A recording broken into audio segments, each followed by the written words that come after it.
السلام عليكم ورحمة الله وبركاته. النهاردة فيديو التوفير. يعني ايه؟ يعني النهاردة هنشتري فرخة وبانيه ووراك وهياكل، كل ده ب120 جنيه. 120 جنيه ازاي؟ اه والله العظيم. هقولك يا ست استاذي، صلى على النبي كده ويزيد النبي صلى في قلبك وقولي عليه افضل الصلاه والسلام، وقلبي كده في الفيديوهات بتاعتي القديمه واتفرجي عليها. هتلاقي فيديوهات عندي خروجات وتسويق وتوفير وسياحه ومتعه وكل حاجه، حتى افكار الاطفال هتلاقيها عندي. تعالوا بقى هقولك ازاي. انا النهارده كده قلت ايه، طب انا عايزه اجيب بانيه. تمام، بصوا البانيه كتير جدا. انا عملت النهارده كيلو ونص بانيه، كيلو ونص بانيه، ولسه كمان الصدر باقي فيه. شايفين البانيه قد ايه؟ اللهم صل على النبي، اللهم صل على النبي وبارك.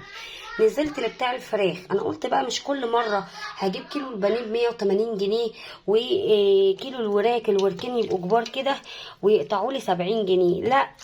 قعدت افكر مع نفسي كده، الفراخ النهارده لقيتها ناقصه شويه، يعني سعرها حلو. فرحت جايبه فرخه 2 كيلو و10 جرام، 2 كيلو و10 جرام، لقيتها كانت عامله 120 جنيه. تمام، هي كانت عامله 125، فالراجل عشان عارفنا قلت له لا 120. جبت الفرخه ما شاء الله، لقيت صدرها ايه بقى، مرمل، صدرها كبير كده.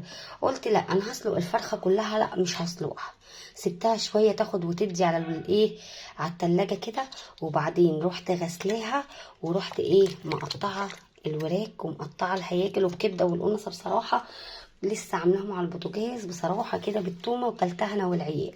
فالكبده والقنصه لو ما تاكلوش وهي سخنه ما تاكلهاش، يعني لو اتحطت في التلاجة ما تاكلهاش. لازم تاكلي الكبده والقنصه صبحه، اي حاجه فيها ذبيحه تاكلي كبدتها صبحه. ان الكبده اتحطت في التلاجة ما تاكلهاش، ما تاكلهاش، ما تاكلهاش، ما يبقاش فيها الفايده بتاعتها، لازم الكبده تبقى سخنه.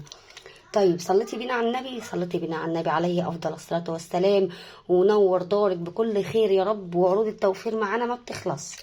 شوفوا الورك عامل ازاي اهو، بص الورك كبير ازاي، ولا في ميه ولا في حاجه. ده انا فضلت واقفه على راس الراجل لحد ما ذبحها قدام عيني. انا عارفه بقى الناس بتوع الفراخ دول بيبقى عندهم بقى غش وكده، ويبقوا دابحين الفراخ وحاطينها اصلا في البتاع ده، البرميل بتاع الفراخ دوت وكده. لا انا بقى رحت رايحه من الصبح بدري، ورحت راكبه على انفاسه، لقيته لسه بيفتح. قلت له بقول لك ايه، عقبال ما اجيب الطعميه والفول تكون فتحت.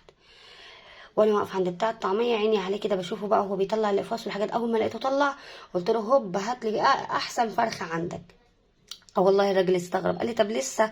ده انا لسه هامله ميه وهمسح. قلت له ماليش فيه، انا سايبه العيال في البيت وعايزه ايه، عايزه فرخه حلوه كده تكون ايه، 2 كيلو وشويه او 2 كيلو بالظبط. انا على طول بجيبها كيلو ونص، بس النهارده فكرت قلت لا يا دينا، هو انت كل مره هيضحك عليكي وتجيبي البانيه ب180 وتجيبي الوراك ب70 وتجيبي الكبد والقوانص ب80؟ لا، وعلى ايه؟ طب ما انا اخد الكبده والقوانص اكلهم وايه، اقسم الفراخ. فقسمت كده، جايبه الفرخه اللهم صل على النبي، بصوا مدملكه، ما فيهاش نقطه ميه، يعني حلو تتشاف يعني. رحت جايبه الفرخه مقسماها، واخده الوركين وواخده الجناحين زي ما انتم شايفين، والرقبه قلت له بصراحه كده اقطع لي نص الرقبه بالراس. يعني انا دايما ما باخدش مكان الذبيحه، باخد نص الرقبه بالظبط، وايه والحته دي، يعني دي النص التاني اللي باقي من الرقبه. بصوا ما فيش ولا دم ولا حاجه، ودي الحته اللي باقيه من عند الصدر كده بنقطعها كده. انا ايه وفرت، جبت هو وركين كبار، بدل ما اجيب وركين ب70 جنيه يبقى انا كده وفرت ال70 جنيه بتوعي على جنب. وكمان جبت جناحين لو انا ايه هعمل فراخ، وكمان معايا حته الرقبه اللي هي اللزلوزه دي، هتعمل معايا شوربه من السمينه كده لو هعمل يوم ورق عنب، ولا هعمل مثلا فته، ولا هعمل حاجه. الشوربه السمينه دي بتبقى حلوه. وجيت بقى هنا رحت نازله بقى على الصدر بالظهر ده، رحت نازله على الصدر. والله العظيم عماله اقطع في البانيه. بصوا اللهم صل على النبي، البانيه تخين، شايفين تخن عامل ازاي، تخين تخين. اللهم صل على النبي. خليكي ناصحه، لو هتشتري فراخ انزلي بدري، يعني تركبي على راس بتاع الفراخ بتاعي، تكوني عارفه بقى واحد بتاع فراخ كده، اركبي على راسه بدري. يعني ايه اركب على راسه بدري؟ ما استناش لما يفتح ويعمل البراميل ويملاها والكلام ده، لا. الكشاف قطع، النور عمال يقطع اليومين دول. ماشي، بيبقى فيه غش في الفراخ يا جماعه، بيبقى فيه بتوع فراخ اصلا دابحين من قبلها بيوم، وتنقي الفرخه قدام عينك وتبقى فرختك، وتيجي تروحي تلاقي الفرخه شاكه في امرها، تلاقيها مش هي الفرخه اللي انت منقياها. حصل معايا والله العظيم، والله العظيم حصل معايا. رحت نازله بتاع الفراخ قلت له دي مش فرختي. دي قال لي عرفت منين؟ ده هي مطبوخه. عرفت منين لو هي مش فرختك؟ يعني انا هغشك؟ قلت له اه غشيتني. انا جايبه الفرخه حلوه كده، مش عارفه الفرخه لقيت فيها حبوب كده قبل كده. قلت له لا انا ما اخدش الفرخه دي، يا تاخدها واستعوض ربنا في الفلوس، يا تديني غيرها. بصراحه الراجل طلع ذوق واداني غيرها. المهم طلعت بقى زي كيلو ونص بانيه. البانيه كتير ما شاء الله ما شاء الله، وتخين وحلو. يبقى انا كده وفرت 8 كيلو ونص بانيه، يبقى ب180 و70 جنيه وراك. والجناحات بتتباع ب50 جنيه، يعني قولوا دول ربع كيلو. الجناحين دول كده يخشوا في ربع كيلو مع الوراك دول، او اقل من ربع يعني. لو هيتقطعوا كده 3/4 يعني، كده ربع وكده ربع هيعملوا. والوراك ديت لو هتقطعيها نصين هيبقوا 4 حتت. يبقى انت كده وفرتي. يبقى ده عملتي اكله، وادي البانيه بتاعك هيتعمل على اكلتين. ده كيلو ونص، ولسه الصدر كمان هكمله. لسه الصدر اهو بخيره والله بخيره. وكمان الظهر هنا لسه ملحم، هيتحط مع ايه؟ مع الفرخه هنا. يبقى انا كده يا جماعه وفرت حوالي 100 جنيه. 100 جنيه قلنا 70 و180، ده انا كده موفره 140 جنيه. ده بتمن الفرخه وازيد. يا سبحان الله. لو عجبتك الفكره دي ما تنسنيش في الدعوه الحلوه.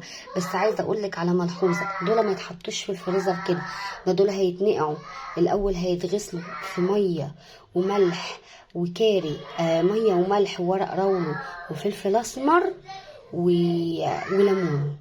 هتنقعيهم شويه نص ساعه كده، وبعدين تشيليهم، وبعدين تحطيهم تقطيع في الفريزر. وما تنسيش تشرحي اللحم. تمام. لو عايزه تحطي فيه بقى فصوص توم حطي، وشيلي في الفريزر لوقته. البانيه معاكي هنا قبل ما تعمليه دخليه الفريزر؟ لا تعمليش كده. هتعملي ايه؟ هتغسليه مطرح ايديكي في مصفى زي كده، طبق لو عندك الطبق العادي ده، مصفى عادي ألمونيا، تحطيه تحت الميه، اغسليه، وتقومي رصاه على الايه اسبونشة التقطيع كده، وتقومي جايبه طبق صغير زي ده كده. بصي تقومي جايبه طبق زي ده كده صغير، تقومي حاطه ملح وفلفل اسمر وليمون وشويه بهارات كاري، اي حاجه. ومهم في كل ده حبهان ناعم.